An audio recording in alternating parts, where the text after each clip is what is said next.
Hello, you're listening to Popcorn Podcast with Leigh and Tim, and in this episode we're talking Where The Crawdads Sing, plus all the latest movie and trailer news.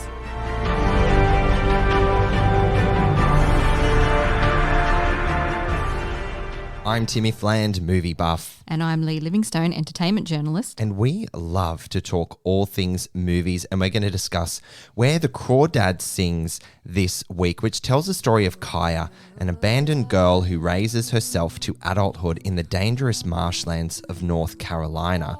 Drawn to two young men from the prejudiced town, Kaya is immediately cast as the main suspect when one of them is found dead. Where the Crawdads Sing is directed by Olivia Newman from a screenplay by Lucy Alabar based on the novel by Delia Owens. Where the Crawdads Sing stars Daisy Edgar-Jones, Taylor John Smith, Harris Dickinson, Michael Hyatt, Sterling Mesa Jr., David Strathern, Garrett Dillahunt, and Jojo Regina. Now, what I'm really looking forward to in this week's discussion is learning from you, Leigh, your thoughts from the perspective of someone who's actually read the novel that it's based on, because I haven't read it. Yes, I devoured it in a week on holiday. It was a real page-turner. Devoured it in a week. Wow. Gripped you? Yeah, it's a great book. Well, it's a bestseller, New York Times bestseller. It sold 12 million copies worldwide. People love it. They really do. The story's a harrowing one, but inspiring. It's about a young girl who, she's abused and abandoned. She learns to survive in the wilderness of the marshlands all by herself from around 7 years old. So that's, cooking for herself, trying to just do everything to live, basically. Yeah, to survive. It's a tale of survival, that's for sure. And the people of the town have ostracized her and they talk about her, and she's this mysterious marsh girl character living in the wilds. Well, that's what they call her. She is Marsh Girl. People don't refer to her as her name, so they don't even impart a sense of identity or belonging to her within their lives. They literally push her aside and call her Marsh Girl. It's really sad. It is really sad. And then there are two boys who become men that she forms relationships with, and as we said, she's accused of murder when one of them is found dead. I guess in terms of comparing the book to the movie, it's really hard to adapt a book for the screen. Just in general? Yeah. And this one in particular? Yeah, especially this one because it's so beloved and it has so many aspects to it. Like there's a murder mystery, there's a romance, there's an underdog story, all in this cinematic setting set in the marshlands. The book is just so rich in detail, as most books are, but it does jump around a lot in time. It's not linear, and that's tough to play out on a film screen. Yes. Do you think they got that right, that balance right of those many things? Purely my question comes from the lens of comparing how it was contrived through written word to visually. Do you think it worked? It's hard to simplify that, because in the book, the mystery of how this young man, Chase, dies plays out at the same time as we learn who Kaya is throughout the years. Yes. And there's a lot of years to cover. Yeah. 1953 to 1969. Yeah. And a lot, well, even further, really, goes into when she's an old lady, pretty much. That's right. You're right. A lot about Kaya's central story was compacted for the film. A lot of stuff that highlights just how isolated she is. So in the book, there's a lot of interactions within the town and with the town's people that provide this tension at her trial later on when these people are actually on the jury. And you wouldn't really realise that in the film because the jury were faceless, nameless anonymous kind of people. Right. Yeah. So they're actual characters in the book. You get to know them? Yes. Right. So they interact with her throughout the years, and the film minimises a lot of those people's roles. We're told in exposition about how they've treated her, but not really shown. Yeah. Look, I found that really interesting from a few places because one, from like a criminal case, the jury aren't meant to know or have a connection or a relationship with the defendant. Yeah. That's actually a big, big no-no. That adds a real additional layer of prejudice that the film clearly has just moved away from. Yeah, it's like a small town mentality. They all know each other's business. And another thing that's minimised in the film that's really a pivotal thing in the book is the racial tensions of the time. They're all but ignored in the film, I think, and a big part of the story in how she finds support while further highlighting the attitudes of the townsfolk, these racial tensions of the time in the 1950s, 1960s, Jim Crow kind of era. Yeah. And also in the film, it begins with her arrest which provides no context as to why we should care, why this woman was arrested. You know, it's quite dramatic beginning of the film. It hooks you right in. Well, she's driving in the car and people are like screaming profanities at her. Yeah. It's like, we don't know this girl yet. Why do people hate her so much? I mean, it's a mysterious way to hook you in. Totally. It does. Yeah, it's effective. But it's a long while before we even meet the victim. Mm-hmm. And that's very true. maybe it would have sort of made some context if you got a flashback or something, just like a brief flashback to show that they maybe knew each other, they liked each other. It's quite a while before you discover who Chase Andrews is. Yeah, maybe they could have made some plot device differences in how to connect the dots with some of the characters and the relationships there is what I'm getting from you in terms of comparing it to the book. But ultimately, if you look at it isolated as a film, there are some pacing issues and some plot devices that it does keep you on tenterhooks to find more significance into what's going on, which can be detrimental to how you connect with the story. Yeah, I think how it starts to make sense. I think this is a really interesting episode for us because we're coming at it from two completely different points of view in that I've read the book and you haven't. So you're seeing it purely as a standalone film. And I'm interested to know what you think. Yeah, look. Of the story overall. It all makes sense in some way and comes together in the end, I guess. We can't really talk too much about that because that is like that hook. The answers are really unknown, ambiguous for a long time, and then boom, it all happens. Can I ask you, the end of the film, which we won't spoil, were you like surprised? Because in the book, it's like, wow, like this revelation is amazing. But in the film, it's kind of anticlimactic, I felt. But what did you think? That's a really good question. So this is how I'll answer it. I think in general, the film was just a little too long. Right. It could have benefited from maybe like 15 mins trimmed for it just to help with some of its pacing issues. Having said that, right, to answer your question, I was jolted by the rapid pace at which the final 5 minutes played out. Right. And like you said, that plays out a little softer and slower in the book because it didn't actually impact me. I was more reacting to the fact that all of a sudden all these crazy amounts of time are passing. Yeah. And then it gives you the sort of answer, gives you this sort of mystery solved or whatever. And it didn't impact me as much as I thought it might have. Yeah. Yeah. You talk about pacing issues, but I think for me it was that there wasn't enough put in there. But that's the problem that you have when you're adapting a book for the screen. You can't put everything in. It's just impossible. You have to pick and choose the elements that you put in. And a lot of things have been compacted, like Mabel and Jumping, who are the African-American people who help Kaya. Who I adored as characters. Yes. Their kindness was just beautiful. A lot of the townspeople stuff, or the good townspeople stuff, because there is a little bit, has been put into Mabel.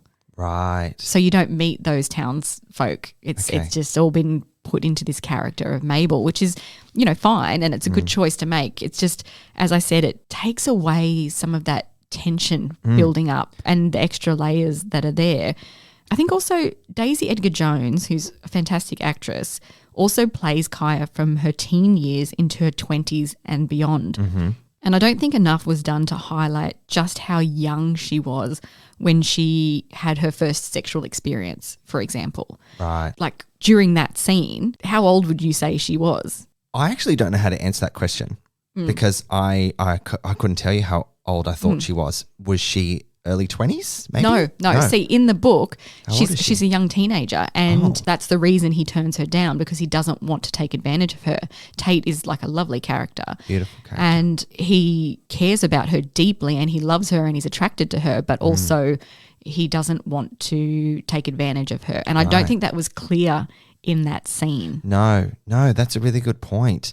I mean, they do help you along with the periods of time, 53, then we come back in 59, like they give you, but at the same time, Daisy Edgar-Jones looks the same the whole time. So it is hard to position her as age appropriate when things happen to her. That is a challenge that she had to face. It's just a little nuance to the characters. But it's important. That you don't really get, that you get in the book. And they do things with the costumes and the hair, and it's just very slight and stuff, but yeah, it's you don't get that impact. And maybe they might have had a teenage actress to play her. It might have been better. I don't know. I mean, I wonder how that would have played out, because we've obviously got Jojo Regina, who we'll talk about later, as the young Kaya, stunning little actress. And then Daisy Edgar-Jones takes over from unknown age, Yeah. mid-teens, let's just say.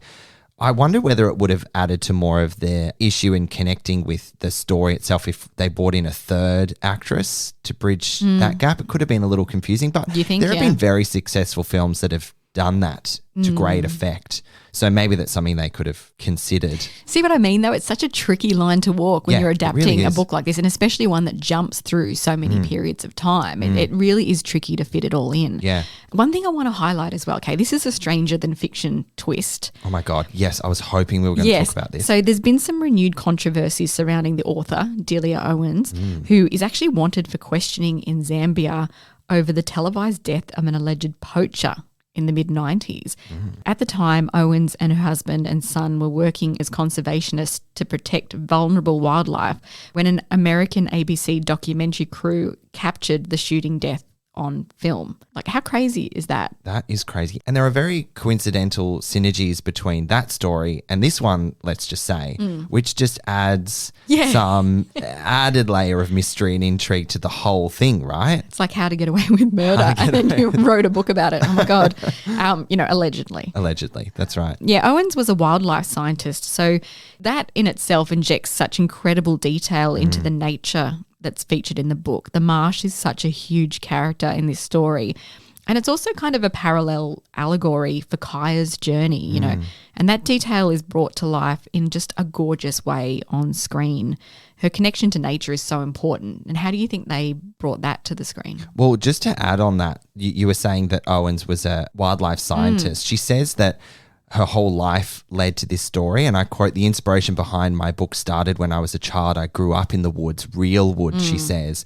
"When I was very young, my mother would encourage me to go out into the woods, and she wanted me to go as far as we could." See, this is the parallels between Owen's life and Kaya's life, and how that is realized from that real life, tangible experience of Owens, and how that's translated on the screen through the direction of Olivia Newman and her team is simply stunning. It is gorgeous, really, really gorgeous. There's some blue screen bits in there which I thought were a little obvious. Yeah. But there's some parts of the nature and the way the wind moves and things like that and sunsets that you probably couldn't have caught naturally. But they do stand out a little bit. They do. They're somewhat forgivable, and it's hard for me to forgive those things because the tapestry that they have and they leverage so perfectly for 99% of the film, when they then depart from that way of capturing and telling the story, it's like, oh, really? Did you have to do it that way? Yeah. The one thing that had me nervous straight out of the gate, and I was luckily put at ease because,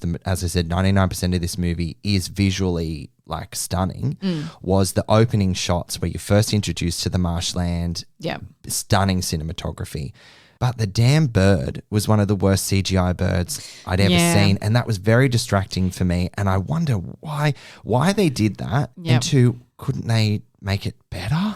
Yeah, the thing is, in the books, the birds especially are a huge part of her story, and it's not so much in the film. That's one of the things that doesn't come across from the book, and I think fans might miss it. She has this great relationship with the birds. Whenever she has a challenge or she's struggling, she goes to the beach and she feeds these birds and they interact with her. And that would have been really hard to make happen, but there's also this really great sequence in the book where she's so angry and she's raging and she's so upset, and she goes out in her boat onto the sea further than she's ever gone before, and there's a storm happening and she's battling the sea and she's never done this before, and Manifests her rage. Yes, it's that great parallel that runs through the book with nature and Kaya, and they didn't have that in the film either, which would have been really exciting to see. I mean, we see some layers of passion and emotion behind her in her performance, but that seems like a really crucial scene that was not introduced into the film that would have added something. It would have been really hard to pull off, though, I imagine, because it's all about her getting through her rage, and she battles the seas and she, nearly drowns, and she's trying to struggle with the boat, and then she gets through it to this beautiful part of a beach that she's never seen before, and she just kind of collapses on the sand, and that's her getting through her grief. I think it happens when Tate leaves her. Okay. And it's a great sequence in the book, and it's so well told. I would have loved to have seen it on the screen, but it's just so hard to pull off technically, I think. I completely agree. but I wish they'd given it a red hot crack all the same. You know, I freaking love this episode because you are unearthing so many more insights into the story and the character that I obviously have no insight in. Yeah. Going back to the birds, because there was, I don't know what a crawdad is still. Do they sing? Was there singing of crawdaddies in the movie? I'm lost on the significance of that. Can you explain? It's an expression. I think it's something her mother used to say, go out and play beyond the woods where the crawdads sing. Okay. And it's just like a mythical place that just means explore, go further than your comfort zone. Okay. That's kind of what it means, yeah. That's lovely. And, you know, now understanding that, thank you, Leigh, it adds another layer of connection for me in the story. Yeah. But should have I had that and realised that connection right after seeing the film? Maybe. That would have helped. But here we are now, and I appreciate it. It's kind of a metaphor, I guess. Oh, yeah. I think there is a crawdad, but I couldn't tell you what it is. So they're a real animal. I think so, okay. Yeah. Okay, noted. Yeah. Leigh, let's talk about Olivia Newman, the director behind this film. How did you connect with her direction? Well, apart from a Netflix film called First Match, this is Newman's first major motion picture as a director, and it was filmed during a pandemic, which is an incredible achievement in itself. I'm always in awe. Like 90% of the films we're reviewing right now have all been filmed during a pandemic. It's an ongoing red thread we have in our episodes where we just admire filmmakers and creatives that get the job done against so many obstacles. And I mean, the obstacles of filming on location are impossible sometimes. To throw a pandemic in there and for arguably almost a first-time director to pull that off and lead a team is admirable. So I was lucky enough to speak to Olivia Newman about making this film, and you can check that out on all good podcast platforms and our YouTube channel soon. And one thing she talked about was how difficult it is filming on boats and stuff, because you've got, you know, the director on one boat, the camera crew on another one, all the other people that you need to pull off this shot on different boats. Yeah. And you need to keep everyone still so the wake doesn't like knock everything around. And it's just the technical aspects of it is just mind blowing. That's why filmmakers say never work with children, animals, or on water. You know, there are notorious experiences, Titanic, Jaws, Waterworld, the list goes on, films that very expensive films that are filmed on water and the challenges that you cannot control. So amazing that they pulled it off so effectively here. Yeah. And one thing I really love, and I hate that it's even a thing to point out, is that the creative team behind the film is predominantly female. Yeah. From director to the heads of departments and all that kind of stuff. And she said it wasn't a conscious choice, and Newman said it wasn't a conscious choice. They all just happened to be the best for the job, which is the way it should be. And that's the role of the director, to find the heads of that can connect with the story and her vision and to portray it authentically. Yeah. And it just happened to be women. I freaking love that. Yes, but it's still great to see. Oh, 100%. Yeah. And talking about that, you can tell it in your conversation with Olivia, especially, but then on screen, how it's translated, that there's a great passion around telling the story authentically as well through her direction. She's so aware of the immense responsibility of the adaptation, and there's a great cohesion between what she's trying to say visually and then her direction with the actors too. And the dialogue is actually quite close to the book. So even those things in the story have been changed or compacted, fans of the book will get a kick out of recognising specific lines, I think. Did some of them jump out at you that you recognise, if you recall? There's a really beautiful one where Kaya is learning to read and she says, I didn't know words could hold so much. Yeah, that is or something like that. Line. Yeah. That is a beautiful line. I'd noted a few down. A swamp knows a lot about death, really screamed out to me. The only constant in nature is change. Yes. And then probably this is my favourite. I don't think there is a dark side to nature, just inventive ways to endure against all odds. Yes. Really poignant, poetic words. Yeah. Speaking of Daisy Edgar-Jones, she's just a joy to watch on screen. She's got Kaya's spirit and determination, but also her vulnerability.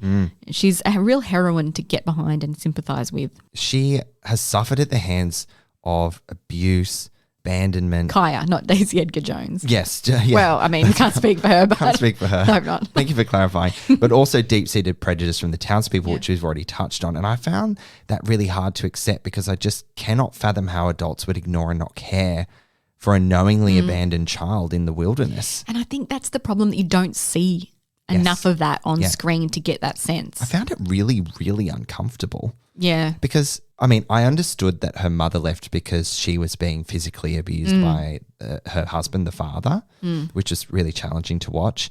But then when all her siblings just get up and go, I thought, do they realise they're leaving a 7-year-old behind? With an abusive alcoholic? Yeah. Like, does it make more sense in the book why they're all leaving and choose to leave her? No, they all kind of just have to get out. Right. I mean, and I totally I totally can empathise with that. I cannot imagine. But the brother plays a bigger part in the book as well. Okay. Right. He does in the movie, but not really. Not as much. Yeah. Daisy Edgar-Jones's North Carolina mid-century accent is pretty good too because she's a Londoner. Yes. And Reese Witherspoon has said she was very impressed with the accent. Yes. She's usually quite judgmental on Southern accents. So, hey, tick of approval from producer Reese Witherspoon. That's not bad. Well, yeah, I was going to say we should clarify that Reese Witherspoon is a producer. She's just not an expert. She's not an expert on Southern accents. Although she might be. She might be. We might be on her CV. Who knows? Yeah, who knows? Okay, we've got to talk about Jojo Regina. Yes. She is a revelation as little Kaya. Absolutely spectacular performance from a 10-year-old. She turned 10 while they were filming this production. That's just mind-blowing. She carries as much weight and the responsibility of revealing the character and the experiences of Kaya as much as Daisy does. You really sense the vulnerability between them two. There's a great synergy between how they portray Kaya at different ages of her life. That strength, they both beautifully portrayed. Jojo is one to watch. Like you said, she is a rising star. For sure. There are so many great child actors coming on the scene at the moment. Bloody hell. Like we've talked about a lot recently. Yeah. There's one that you haven't seen yet, in The Black Phone. You haven't seen yet? Yeah, you haven't seen The Black Phone, but there's an actress in there, Madeline McGraw, I think her name is. And Jesus, she's amazing. Yeah? Yeah. Wonderful. Anyway, back to this film. Yeah. Taylor John Smith, who has starred in Shadow in the Cloud, is the Tate of the book. Right. He is absolutely spot on. Okay, that's nice to hear. Yeah, really, really great casting there. Tate is this sweet, caring boy who teaches Kaya how to read. So instead of, trying to change her, he gives her the tools to survive. Yeah. And lets her be herself, which is just beautiful. I found him so kind, so gentle, and just full of compassion. Yeah. More male characters in films like this, please. Yes. Obviously, he fucks up. Yes. He's not perfect. He lets his insecurities get the better of him. Yeah, but I think through the performance and how his character is written specifically, you understood and I did as a viewer, forgive him. And that's hard to get the audience to be so invested in who you are and how you treat someone. You abandon them and then you come back and prove your worth. That's no mean feat. How did you enjoy the way their relationship evolved on screen? I thought it was really cute. Because in the book, there's a lot more of it. He's always there throughout her whole life. Right. So I don't know if you get that through the whole film. Well, they meet as children and then a significant time passes. So yeah, no, he's kind of always around. Always around. Okay. Yeah. So that's lacking from the film. She sees him a lot. Right. But I liked how it developed in the movie. I believed them as lovers. Yeah, I did. Yeah. And then you've got Harris Dickinson, who we've seen in The King's Man recently and a few other films. Very different role here. Yeah, he's the privileged white boy who has this fascination with Kaya. I want to say he loves her. I'm not sure he does. He does in his own way, I guess.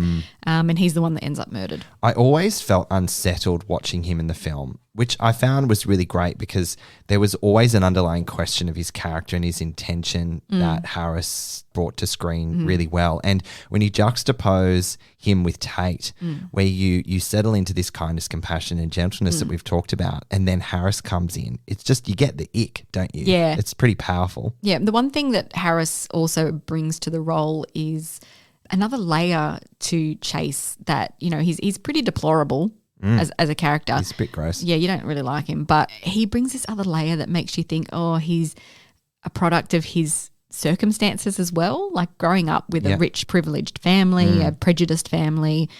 Like, what kind of chance did he have? You can't not to forgive the way he is, but yeah, you can kind of see that he's just a bit of an arrogant ass. And they do touch on that a little bit, but again, with certain characters and situations that justify the means, they could have put more meat on the bones there just to round out the experiences and what the town was like, the people. Yeah. I mean, sorry, just to jump back, like when you referenced that there lacked racial injustice in the film compared to the book, knowing that was in the book and not explored here, that's a really big hole that I wish that was included. Yeah. Because it would have also elevated the characters of Mabel and Jumpin in their connection with Kaya. Yeah. Because they were the only ones really that showed her Yes. kindness. But also they couldn't interfere with her life too much because can you imagine if black people of the time inserted themselves into a little white girl's life? That's very true. That would offend some sensibilities Yeah. too. So they were there and they helped her as much as they could, but she was very much on her own. Yeah, she was.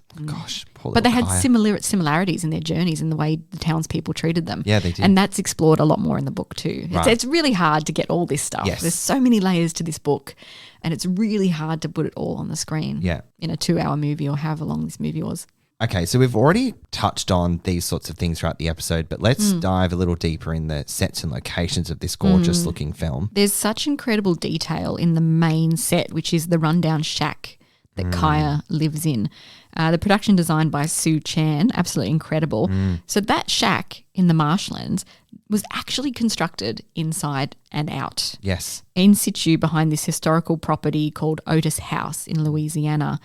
And everything down to the shingles on the roof was sourced to be authentic to the time and accurate. And that's just amazing. The fact that the interiors were not realised on a soundstage is amazing. Yeah. Like challenging to say the least, but it makes such a difference. Yeah.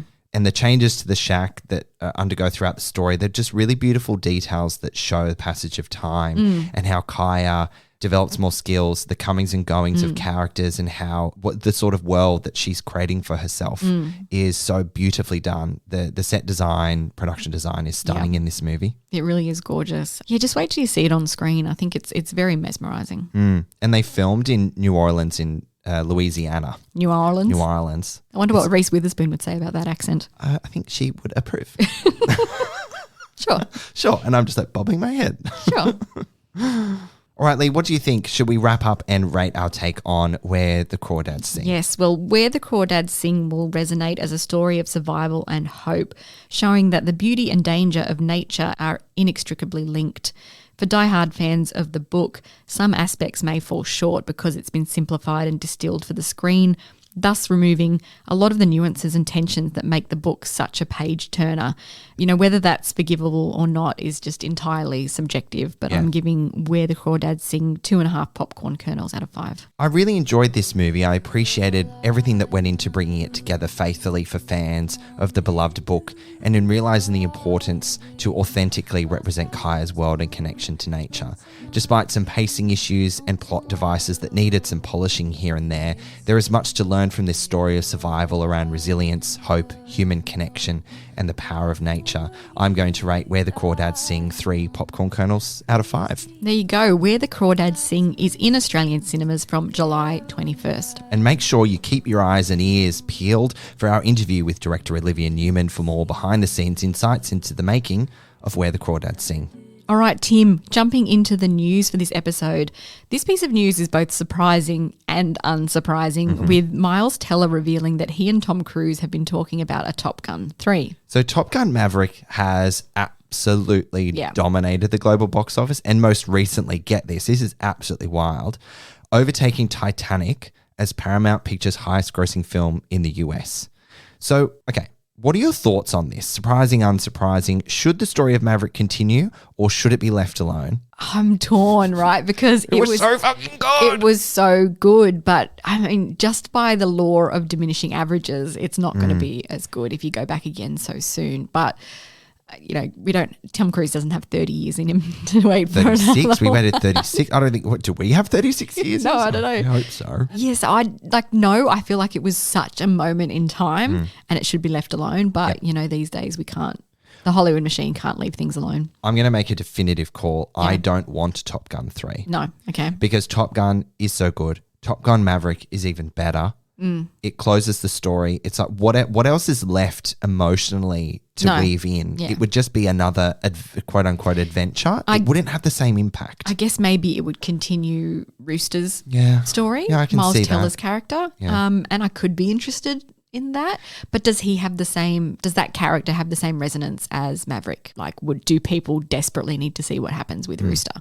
I don't know. I liked him, loved him even. Yes. I don't think Maverick gave us enough of the other recruits to be invested in continuing their story. So we'd have to get another lot of characters. I don't know. I suppose. Who knows? Anyway, watch this space. We'll see what happens. I mean, Cruise is just a little busy tied up making I know. Mission Impossible 8 at the moment. Yeah. So only time will tell. Now, an Amy Winehouse biopic is in the works, helmed by Sam Taylor Johnson, who brought us such films as Nowhere Boy and 50 Shades of Grey. A bit of an interesting filmography, to say the least. So the film will be titled Back to Black, and we'll look at the life and music of 6-time Grammy Award winner Amy Winehouse, who died sadly at the age of 27 from alcohol poisoning.